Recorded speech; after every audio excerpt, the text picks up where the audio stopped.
Hi, this is Alayna at AlaynaSpirit.com, Alayna at Live.com, and Alayna on the YouTubes. And I am back from Italy. Anyway, I really liked it there. So I wanted to start out showing you some of the things that go along with the top part of this about Ascension, okay? And I also wanted to share my spiritual experiences. So I think I'm going to start with the spiritual experiences first. And it's important to me to record this because all of us are going to be going through this. We're going to have different stories. Like maybe you need to go to India and maybe you needed to meet this, how about a lama in India? Maybe you needed to do something like that, but it'll all be about reuniting with yourself and making your heart as light as a feather, okay? So that is, we've been working on this, the top part of this. Learning to love yourself, learning to accept yourself, being proud of yourself, and being one with yourself. And so I want to start out with the bizarre experiences that I don't totally understand. So I just wanted to get these recorded and then we'll go on to the Ascension part. So my girlfriend and I went to Italy, and we went to Rome, Florence, Venice, San Gianamo, which was a torturing crusader area. That was kind of cool. And Lucca, which is where the most powerful sacred symbols came from, which are on the slide. Almost all of the sacred symbols that I've taken pictures of are from Lucca. And this one is from Pisa. This is probably the most powerful portal I have ever seen. And this one is from the Vatican. And of course, this is a more modern drawing of the original part that this was from Egypt, but I found it in the Vatican. Okay, so we're going to go just over the experiences that I've had. And they all seemed to stem from Florence. It all seemed to stem from this church. This is just one of the slides.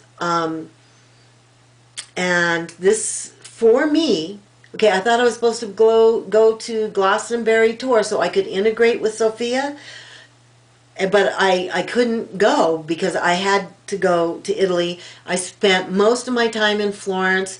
I had no idea why I was doing that, but I had to. I absolutely love it.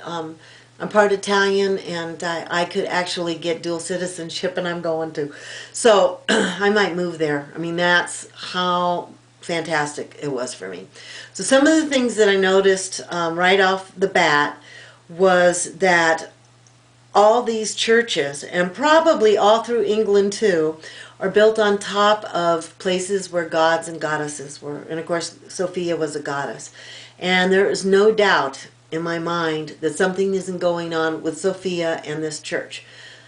Now, if you watched when I said that I went through this integration of soul retrieval thing, I went back to bring back this, like, let's say 4, 5, 6-year-old piece of me that was torn out that had something to do with my singing and dancing in Hollywood and getting this movie part. I'm not really sure what it was. All I know, so I go back to Glastonbury tour spiritually, and I go back to integrate this little girl there. That's me. Well, Sophia's been training me all my life, but she disappeared when my aunt died. She was always in my aunt Connie, and I thought Connie's middle name was Sophia, but come to find out that no one in my family even knows where I got that from. But I always knew she was Sophia, and Sophia would come at different times. Sometimes Aunt Connie would come, but other times Sophia would come, and she would train me all about the light and angels, and I always thought Connie and Sophia were the same person. So, at Glastonbury tour, I see my Aunt Connie in locked up in this mountain, Glastonbury Tor, it's a mound, and the 6-year-old has the key, that's me. I go unlock it, and Sophia comes flying into me. And so it's your interpretation. Am I now Sophia? Was I always Sophia training me? Is my aunt inside me? What happened? But for sure, Sophia came in me. That is a fact. The rest of it I don't really understand. So I get there, everything is revolving around this church, and this energy is coming out. The minute my girlfriend and I landed there, we were laughing. We did not stop laughing until we left. Even when she got hit and thrown by a car, she was laughing. Well, first she started crying, then she started laughing. She was hit so hard, her hand just like took off, you know. And of course she flew, it hit her hip. She flew. She's a 5-time champion of the world in karate, so she landed really well. And didn't crack her skull open, thank God. Gets up, so we get her to the hotel. I'm laying her down. I'm praying over her. She goes to sleep. There's no blood coming out of her mouth. I know she didn't hit her head because I actually saw the car hit her and saw her fly and land. Her hand is, you know, like now the size of... So when she wakes up in the morning, not a bruise, not a thing wrong with her hand. Her hips are perfectly fine. She's 100% okay. I mean, it was just phenomenal. So that was something that I thought was really odd, but wonderful. And we just went on. Okay, so before I left, I knew I was going to get deathly ill there, so I prayed and prayed and prayed because I didn't want it to ruin my vacation. I'd already bought the tickets. I never get sick. You know, I have more power to let that happen. So I get there, my whole body just swells up. And I'm not kidding. My stomach was out way past my chest, which is hard to do. So I couldn't understand. My face looked like a basketball. I didn't feel well, but we were laughing and having such a great time. And everything kept on circling around this. And I just kept on feeling all this love and all this joy and all this happening and happiness and love. I mean, just pure love. And it was incredible. And I never had to go to the doctor, which I never would have done anyway, but, you know, I made it through the whole thing. And I came back. I was still swollen. I'm driving back up to Reno from Southern California, and halfway to Reno, I think just about when I hit the mountains, and you know how much I crawl over the Sierra Nevadas, boom, it's gone. And my body just goes zoop, right back to the way it was. Weird.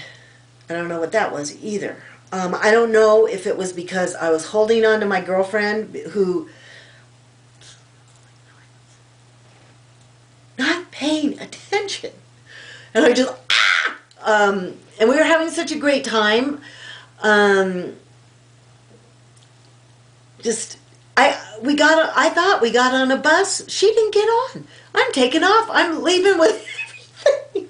She's left at the bus station. I had such a hysterical fit that the bus driver actually stopped to let this girl get in, which they never do. And I flipped out so badly, I turned around and just fell flat on my face, didn't get hurt.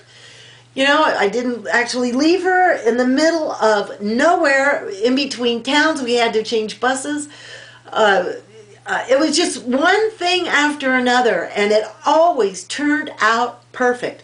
No matter how much I was laughing or completely hysterical because she's gone. Just so... So we just kept on, and we never knew where we were going or what